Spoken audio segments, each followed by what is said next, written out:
This episode of Reaper's Reviews has been in the works for over a year now. I kicked this idea around with a few friends, and although I got mixed opinions, I decided to go through with it simply because I absolutely adore pinball. Although I prefer the real deal, video pinball games can help alleviate that urge to smack a ball around a colorful playfield in the quest to get as many points as possible. Doing all of the pinball games I could find at one time I feel would be too long of a video, so I'm going to spread them all out a bit. I'm going to try to keep them somewhat themed to mechanics, if that makes sense, but I may stray away from that if I'm not paying attention, so don't think that idea is set in stone. I was going to review the first PC pinball game I've ever played first, as I thought that would be a fitting start to this mini-series, but getting the game to run on my modern systems is a headache, as the game, although working for the most part, freezes up on my favorite table. Go figure. So while I work on getting that hopefully fixed, I decided to review a set of games I spent many hours on after I purchased the set on GOG.com.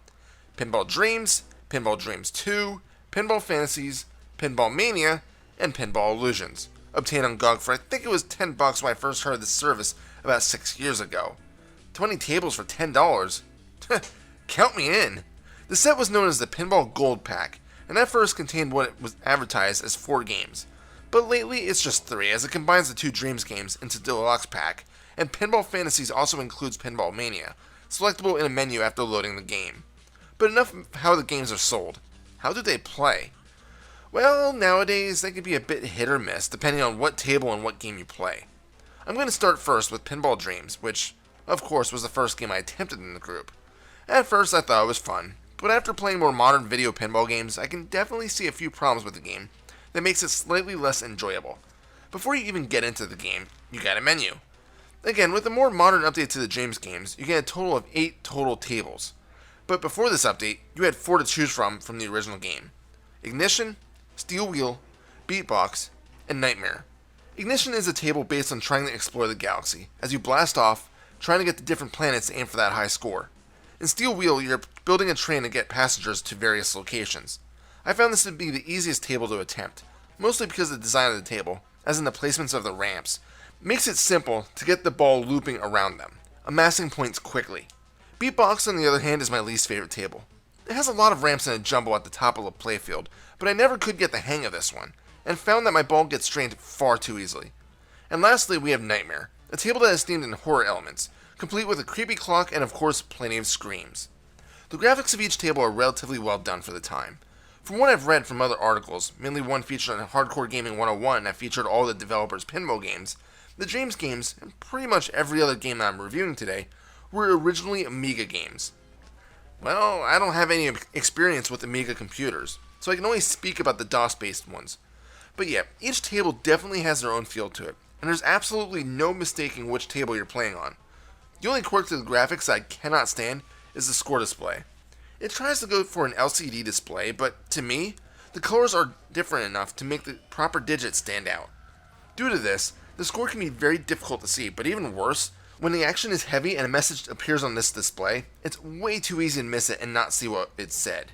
If you're trying to follow what I call the story mode in the tables, it may be difficult, simply because, yeah, you can try to understand the different lit up areas of the field, but those messages might be important, and quite frankly, easier to comprehend. I guess I should add this nugget of information into the graphics section as well. When you first choose a table, a small FMV of the table coming into focus plays. Maybe back in the day this was impressive, but I can't see that being the case now, as there's nothing that will make you say, "Oh shit," or similar phrase. It's literally just a blurry 3D representation of the table coming into your field of view, and then the table starts properly. I can't see this really being a selling point for the game, and I had started skipping them after I saw the first one. Well, except for now, since I need to record the footage to show you said videos. The music of the game is okay, although not really anything worthy to stash on your MP3 player of choice for a long trek cross-country. It also tends to pause whenever an event on the table plays a jingle or other sound effect, and then resume after it's done. I get it, that's probably due to the available sound channels, but it's still very weird. At least the sound effects are decent, but then again, they aren't exactly accurate to real life tables. The bumpers seem to lack that heavy bass sound, but the slingshots sound fairly appropriate. The flippers do sound like they should as well, so I guess it really just depends on what aspect of the game you're listening to, as in to where the ball is currently in play. Then we come into the real meat of really any pinball game, the physics. They're definitely not the best pinball physics I've ever come across. Back when I first played the games, I was somewhat happy with them, but still noticed that something felt off. But again, after playing more modern games, I can't help but notice the flaws even more. So for the most part, the ball moves as it should. You put it into play using the plunger on your right, activated by holding the down arrow. But as you notice the ball bouncing around the table, you may notice that the trajectories feel completely random and unnatural at times. In fact, I found that the physics were at their worst when using the flippers. I'd like to think that I'm somewhat above average at pinball games. Hell, one of the last times I played a real table, it was a Simpsons pinball table, and I had earned 3 free games in just 1 ball. I was proud of myself, damn it. Unfortunately, I wasn't able to use them as I was with my pal Jares and he said we had to leave for some stupid reason. Yeah, well. But I'm telling you this because I feel like I can usually get the grasp of how to accurately launch the ball into specific areas or ramps by using the flippers, whether it be by trapping the ball or just rolling the ball to the other flipper to pop the ball elsewhere. Can't really do that in Pinball Dreams. Typically in real tables, as the ball gets to the lower ends of the flipper, as in the center of the table, using the flipper will propel the ball to the other side of the table. It's simple physics. But in Pinball Dreams, there were many times where I tried to line up a simple shot, like, say, the ball rolling down a lane on the left and coming towards the left flipper. I let it get near the end and try to shoot it, and it goes flying to the far left. Granted, this can happen if the ball is coming from the right or further above the flipper, not from the lane. Again, simple physics, and I hated physics in school. And this wasn't all. The slingshots didn't always seem to work the way they're supposed to. Yeah, they popped the ball to the other side when struck at the proper angle. But if the ball just rolled down the side of it, you got points for it anyway, and sounds would occur to make it seem like the slingshots were going to cause the ball to go flying in the right direction. Not to mention, if you can get the ball to just roll down drop targets, you'll activate most of them as the ball passes by them, netting some good points. Speaking of drop targets, the hit detection feels a bit off at times in these. I'm getting a bit ahead of myself, but I noticed a few times in Pinball Dreams 1 and also 2 that there were times I knew I was smacking a specific target, but it just wasn't counting it, and instead the game thought I was going for a different target. Just meant I had to keep attempting to hit that last target, but it was kind of annoying. Wait, hold on, I forgot something. I mentioned the slingshots not having any power, but the bumpers often don't either. I guess the developers may have been going for an older table feel where the bumpers were really just obstacles that didn't have the feature of pushing the ball away? I don't know, but it just feels off to see a ball hit a bumper, you get the points for it, and the sound effects show that it's literally rolling off the bumper instead of being propelled in another direction. Yeah, it happens occasionally, but it feels inconsistent. The final real gripe that I have with the physics of the game is the speed of the ball. I normally don't have an issue when the ball is rolling around at infinity miles an hour, but it's hard to judge when to push a flipper when the ball doesn't delay when rolling out of a ramp. There should be at least a very slight pause for when the ball gets dropped back onto the playfield, as these ramps don't have smooth exits like the entrances. But the way the ball plays feels like the latter is true. I've lost many balls over the hours of playing this game because I forget that the ramps act just like an extension of the main field, not as something that's above the table. Not to mention I have previously seen balls get ejected from a ramp, smack the bottom of an inline, and then fly up and over the outlane, draining the ball. Now, that's infuriating. At least the developers of the game implemented a small little feature that does help alleviate some of this. A saving peg near the drain. I remember seeing these in older pinball machines when I was a kid, but I don't recall seeing any of them recently. Basically, it's a small peg that's centered between the two flippers, and the ball can strike this if you're lucky enough. It'll bounce back up into the playfield, and you can get it somewhere safe by using the flippers and knock it away from the danger at the bottom of the table. It may not seem like much, but I've been able to save a few of my good runs by utilizing this little peg. There are also a few features in these games that are missing, probably due to lack of knowledge on how to program them. There are no spinners available in the Dreams games. Skill shots are available, but most of the times you can't switch lanes by using the flippers, like many future pinball games. There's no multi-ball in any form, which is a shame because I kind of want to see how 3 balls at hyperspeeds and inconsistent trajectories would have worked. You can, however, get extra balls, but it's normally incredibly difficult to do so.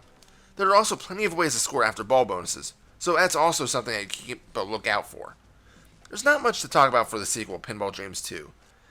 Yes, the graphics are definitely noticeably better, and the ball doesn't just look like a simple white sphere anymore, although you can still tell it's not an animated rolling object. The questionable hit detection is still present, as I mostly saw it during the Neptune table. Speaking of, I should probably run down the tables available in the sequel. The first is the aforementioned Neptune, a neat little underwater themed table where you're looking for hidden treasure. The color is a nice blue, but that's pretty much all you see is that blue. There's not a huge variety of colors here. The same applies to the second table, which happens to be my favorite of the collection, Safari. It's all brown as a desert. In this table, you're aiming to take pictures of various wildlife for your collection. I'm guessing hunting them would have been frowned upon. This seems to be the best designed table, as there's several ramps in the upper bumpers, with the multiplayer lanes easy to get to. Next is Revenge of the Robots, which is a cool map. At least, it should be, featuring a lady in questionable combat attire next to a large, menacing machine. Truthfully, between this and the next map, I was never able to really get far in the mission structure, as I just can't seem to get the ball where it needs to go. At least the table is much more pleasing to the eye, featuring different colors instead of the same shades in the previous two tables. The final available table is Stall Turn, which focuses on performing cool aerial tricks. I just can't get into this one. There's only one ramp, and I'll be damned if I could get into this stupid area.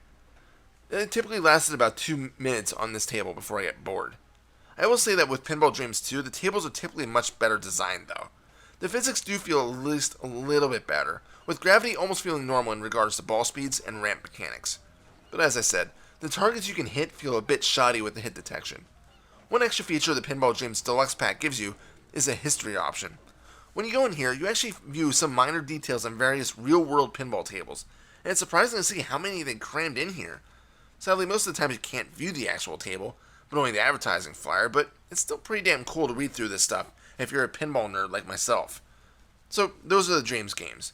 I'm not going to score each individual pinball game, as I feel that I can't really compare older games with the newer, more mechanically functional ones. I'll simply give a recommendation whether to play the game or not. And should you play the Dreams games? Well, yes and no. They aren't awful games, but after playing for a few minutes, you'll definitely see a few issues with them. But if you can get by those, at least half the tables are somewhat worth playing. But if you were asking me if you should play these, I would say, hell yeah, give them a shot. So let's move on to Pinball Fantasies. As I mentioned at the start here, the Pinball Fantasies also include the Pinball Mania tables, but I'll get to those later, as they were developed by Spidersoft directly, and not DICE. Oh wait, I didn't mention that, did I? Digital Illusions had been a part of the Amiga demo scene, and they had been trying to get into game development. Well, at least a pinball game. They were trying to get it to a few different publishers, but then a company called 21st Century Entertainment decided to give them a shot. Eventually, when 21st went under, Spidersoft took over publishing duties, but again, they decided to develop Pinball Mania directly. But anyway, DICE, developers of the Battlefield games, got their start creating pinball games. Never would have guessed that now, would you? Granted, they didn't develop Pinball Dreams 2 either, but I'm going all over the place now. Back to the game. Pinball Fantasies feels a bit more like a sequel to Pinball Dreams than Pinball Dreams 2 did. It has the same looking ball, similar physics, and the general design of the game felt identical. The tables, however, are much more entertaining this time around. There's 4 more available. The Carnival-based Partyland, racing-themed Speed Devils, my favorite, the simplistic yet challenging billion-dollar game show, and the requisite for pinball games, the horror-themed Stones and Bones. As I mentioned, the overall designs of the tables feel much more user-friendly than previous games. The tables are much more colorful, especially the Partyland table. The speed of the game feels a bit faster, which isn't a bad thing since the ball tends to act appropriately when it strikes things like bumpers and slingshots. There's still no multi-ball though, which is still sad. It'll be a while before we saw that fun feature. And as a massive improvement, the HUD is much easier to read, allowing you to see what the hell is supposed to be going on much easier.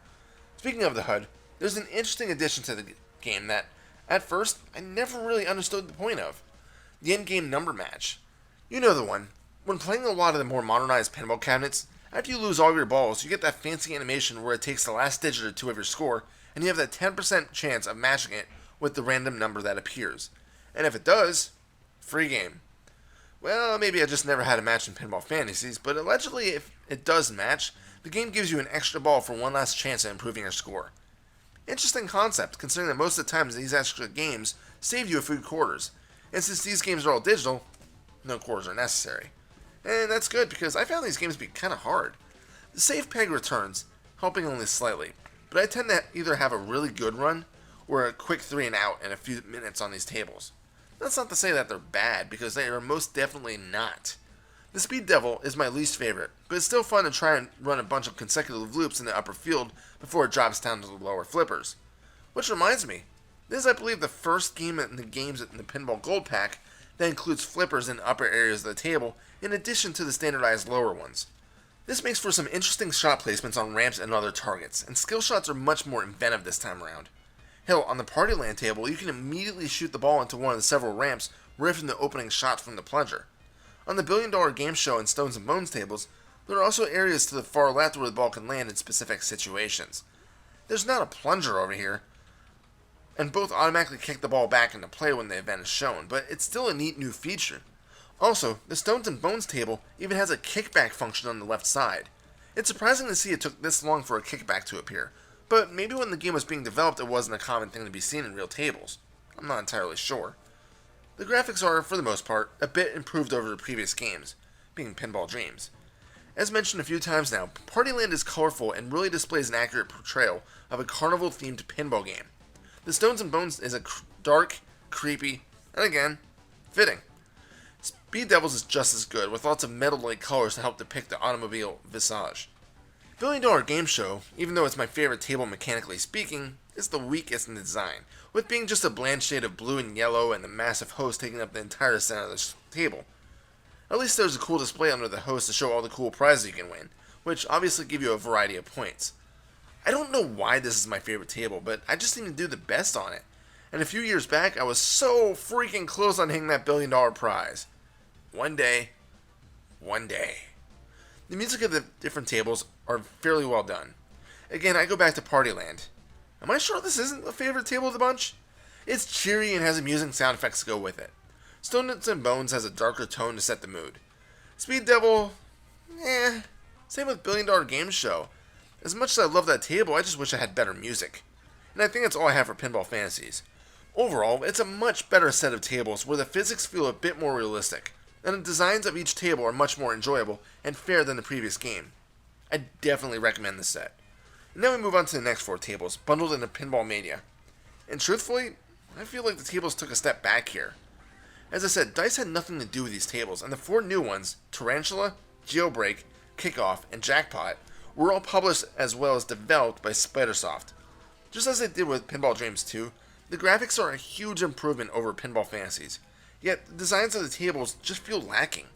Tarantula is probably the best one, with a nice open playfield, a ramp on each side, and wait, what's this? Spinners!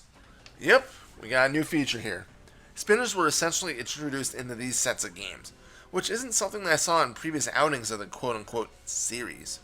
But be forewarned, if you're not a fan of spiders, you might want to stay away from this one, for obvious reasons. Jailbreak is probably my favorite, although design-wise, you just had to think, what the hell were they thinking about the layout? There is a large mast in the center of the table that blocks shots straight up, and you need to curve the ball around.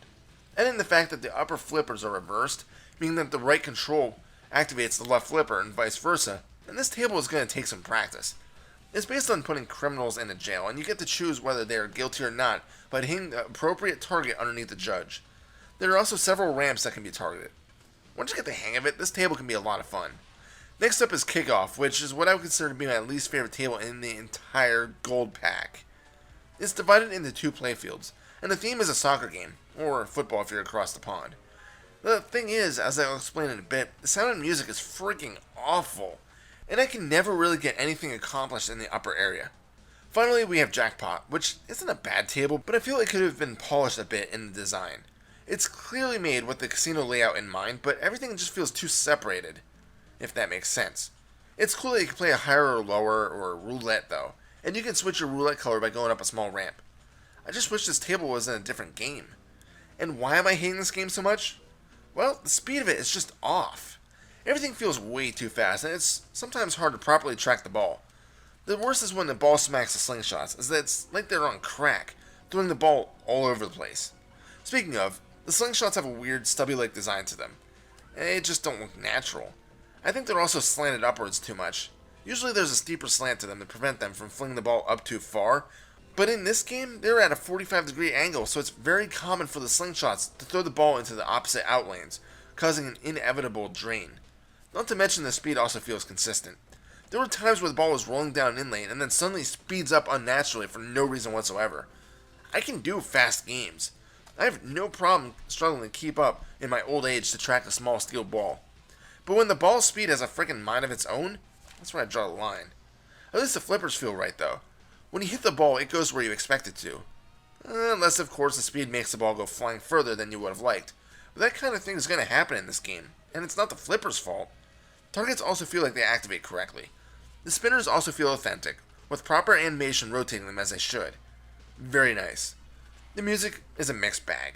Tarantula and Jackpot are okay, but Jailbreak actually has an interesting theme that includes what sounds like a heavy rock riff a few seconds in to help bring the adrenaline. It fits the table perfectly, and I think it's one of the main contributing factors to why it's my favorite table of the bunch. Kickoff, on the other hand, I want to stab my ears with a sewing needle after listening to this crap. And in this stupid freaking jingle that plays every 2 seconds, and I would rather be deaf. Maybe Kickoff is a good table, but the music turns me off of it every time I try to give it a fair shot. And that's Pinball Mania. Out of all the games in the Pinball Gold Pack, this is the set I play the least. Yeah, the tables look fantastic, but the uneven speed, strange design choices, and those stupid slingshot shapes make me remember why I dislike it whenever I do boot it up. Again, I'd probably recommend it only for you to get your own opinion on them, but I just feel like they're lacking polish to really be fun tables. And now we come on to the final 4 tables, featured in the Pinball Illusions pack. This was, not surprisingly, the last few I played when I originally bought the bundle, and it's probably a good thing as for the most part, they are the best tables of the bunch. They consist of Law and Justice, Babe Watch, Extreme Sports, and the Vikings. Judging by the names of them, you can probably figure out the themes, but if not, I'll break it down a bit for you. Law and Justice has you play the part of a law enforcement officer trying to quench the crime in the city known as Pinball World. I just made that up. But you do bust criminals, hold arsonists, and the like. Babe Watch is a table where you're trying to impress the babes by hitting a jukebox, lifting weights. Stuff I'd never do in real life anyway. Extreme Sports is just that. A take on trying to do the most life-threatening things possible. Finally, the Vikings the Vikings try to take over distant lands. You can probably tell that this is a later release than the previous few games, because the graphics are heavily improved, as are the ball physics. The game still does play kind of fast, but that's not a bad thing in my eyes. My biggest problem with the game is that although the tables look beautiful, at the same time they feel kind of cluttered. Some ramps are nearly impossible to shoot into, which is a shame because the mission modes feel great in this iteration, and there's a lot more attention to them this time around. You'll see lights around the table that announce when a mission is available, and each one has its own HUD rating to help bring in the feeling that you're doing something special. Helping to add to that cluttered feel is that the ball likes to get stuck. A lot. In one run of the Vikings, I managed to get the ball stuck twice in one game. Thankfully, I was able to bump the table to dislodge it, but come on, this shouldn't happen this frequently. Another thing to note about the game is that the multi-ball has finally been added. Many of the missions you encounter rely heavily on this mechanic, and it's really fun to finally see multiple balls flying around the table, nabbing jackpots for you. So how about the music and sound? Sound-wise, the game is great. Everything is finally starting to sound authentic, and makes you feel like you might actually be at an arcade. Music-wise, it's so-so. Thinking back on it now, there's only 2 tables I remember for opposite reasons. Extreme Sports has a heavy drum track behind it, trying to drive that adrenaline feeling. Vikings, on the other hand, is just plain awful. The table itself is one of the strongest ones, which is strange because from what I've read, it wasn't ever finished by DICE, so it wasn't part of the original release, but Spidersoft decided to get a group together to finish it and release it. That might explain why the music sounds so bad. It's just a bunch of guys trying to sing, I guess, a Viking war song? Normally I'd probably be fine with this, but in the game it just doesn't work. This might be something odd to mention, but finally, the menu of the game has been simplified. In previous games it had massive buttons with function keys on them that needed to be pressed to start the table, in case you didn't want to use a mouse. But for Pinball Illusions, once the logos have passed, you get a nice basic menu with just the 4 tables to scroll through. Why it took them this long to do this, I have no idea, but I'm thankful for it. I can't really think of anything else to mention for Pinball Illusions. Sure, it may have a few flaws, but overall it's definitely the smoothest game in the series here. Highly recommended from me, in case you're wondering. Just turn off the music for the Vikings unless you want to give yourself a headache or something. And that's all for today's pinball review. I think 5 games and, 25 minutes is enough. I figured I'd start with these since they're all a bunch of a group, but the next group might be a bit different. Not entirely sure since I'm still working on that. But overall, if you get a chance, check out the Pinball Gold Pack on GOG.com. It's only $10 and it's on sale frequently if you don't like that price. But for 20 total tables, can you really complain? It may not be as polished as more recent video pinball tables, but I can almost guarantee that you'll get at least a few hours of enjoyment out of them, and probably find a few tables that you'll come back to regularly. That's it. If you enjoyed this review, keep a lookout on my channel. I have a lot more pinball games to go through, and it's going to take me a few weeks to get through them all. Thanks for watching, and as always, I am Reaper, and happy fragging.